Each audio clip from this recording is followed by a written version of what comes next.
Good morning, good morning, good morning, good morning again. Ito guys, yung second harvest natin ng baby corn. Yan, kukunin natin yung mga pwedeng kunin. So, hindi natin inaaraw-araw guys, every other day yung harvest niyan. Sinasabay natin sa pag-harvest ng beans. So tapos na yung harvest dito, yan. So ngayon naman, ito namang sweet corn o baby corn. Ayan. Harvest na naman tayo ng baby corn.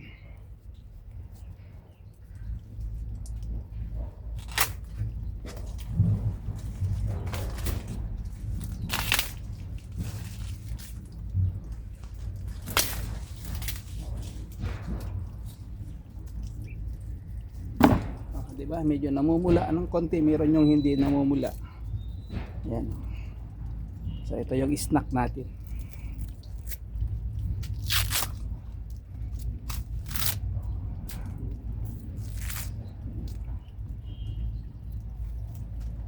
So, pang sarili lang naman to guys. Yan. Baby corn. Ang sarap-sarap, ang tamis-tamis.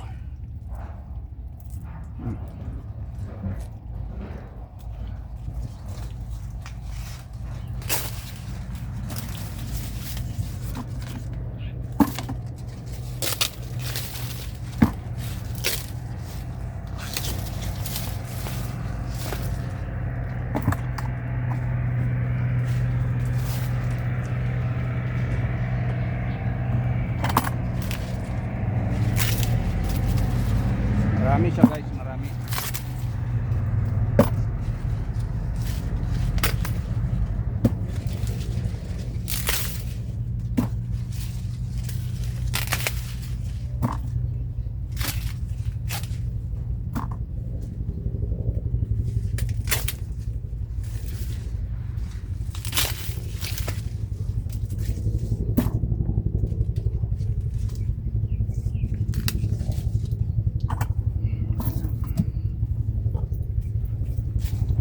Habang hindi pa pwede yung mais natin, yung malagkit, ito muna baby corn.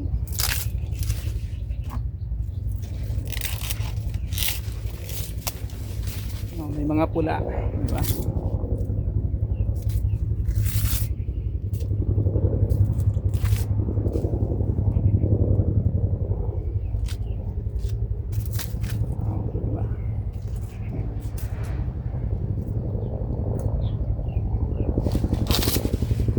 Ang sarap.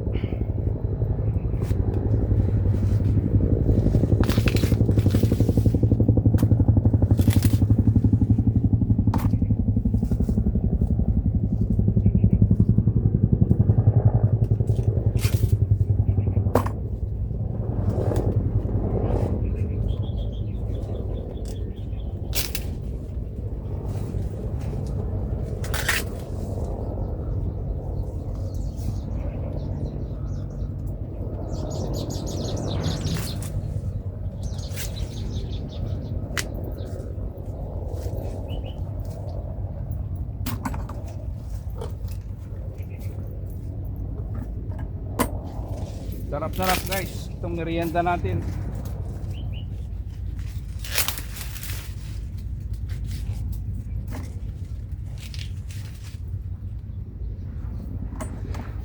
Araw-arawin sana natin guys, kaya lang sabi ko every other day na lang para para may vlog ko, sabi ko kay Mrs. Kasi pag araw-arawin natin baka 3 minutes lang tapos na.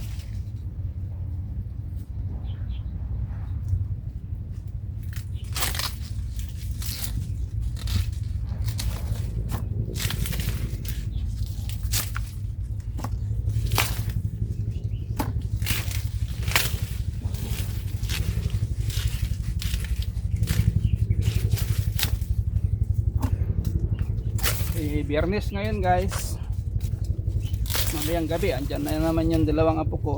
Ito yung yung last week pa, kung pwede na sila yung kumuha nung yung naputol. Sabi ko hindi pa pwede, tingnan nyo naputol next week. Kasi baka darating din yung taga city, yung mga nandun sa city bukas o mamayang gabi.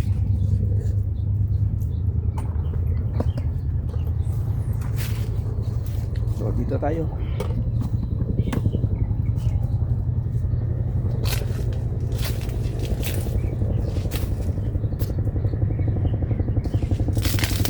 Baby corn. Diba? Mahal-mahal sa palengke, magtanim na lang kayo. Pang chapsoy na ganito. Kahit yung popcorn sana. Pero summer talaga yun maganda itanim yung popcorn. Ito seasonal to. Kahit winter buhay to. Mosquito kaya lang ano lang siya. Pag winter maliliit lang talaga. Pero pag ganitong summer mahaba. Isang ganon no.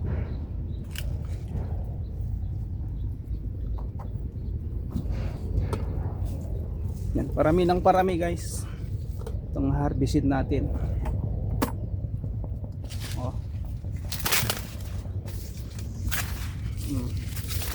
Haba.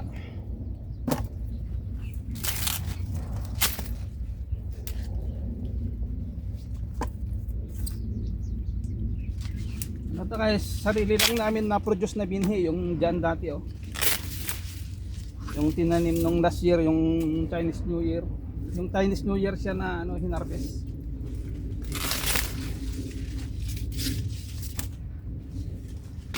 Na araw-araw ko noon hinarvest. Ayun naman dito every other day lang. Saka ngayon lang, saka bukas. Kasi Sabado, then Linggo, wag na. Sa Lunes na ulit ka nun. So second harvest natin to guys.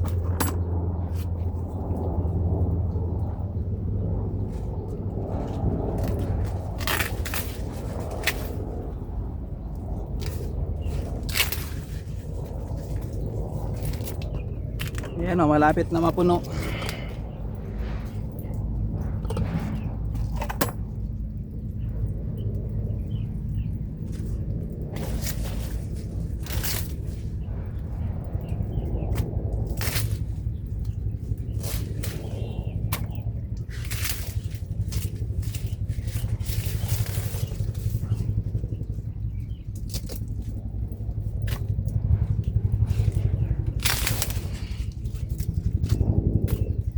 Ito guys, pag may sobra kasi tayong pataba dyan sa beans, pag naglalagay ng pataba o nag-spray ng liquid, i-spray ko din sa kanya yung mga sobra-sobrang ayan, liquid fertilizer. Dito ko yan i-spray sa mais. Ayan, ang tataba.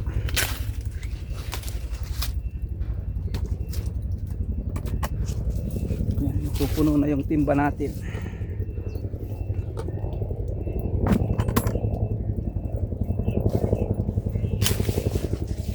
Yan muna, baka i-third harvest natin yung ano mamayang hapon kung dumating yung mga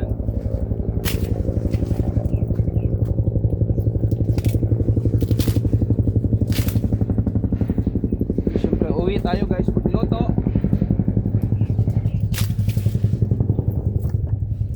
magluto, baka pupunta kami doon sa ano, pasyalin namin yung makina.